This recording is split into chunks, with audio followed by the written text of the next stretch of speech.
You may feel like you're seeing more mosquitoes than ever. Well, you're not alone. Many residents in LA County are experiencing a terrible mosquito season.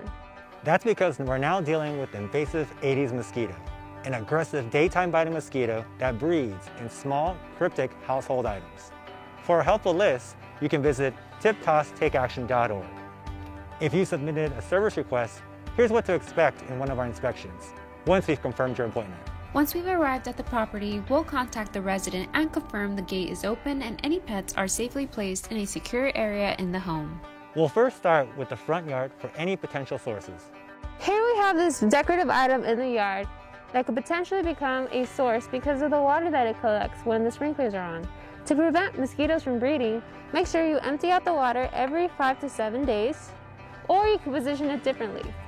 We'll go around your yard and mark any potential sources with painter's tape. We have a few items here that could potentially breed mosquitoes. All it takes is a spoonful of water to breed hundreds of mosquitoes. If we find breeding on your property, like in this pond, we'll give you a quick call to ask you for permission to treat this with larvicide, which only targets the larva of mosquito. It's completely safe for humans, for pets, and even for other aquatic lives.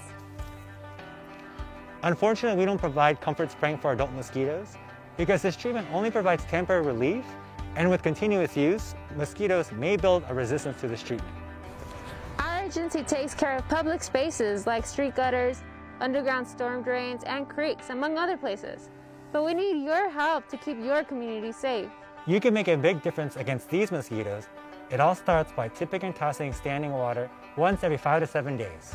Each house in this neighborhood can potentially have these many sources. Please help us share this information with your neighbors so that we can take action against mosquitoes. To learn more, visit tiptosstakeaction.org.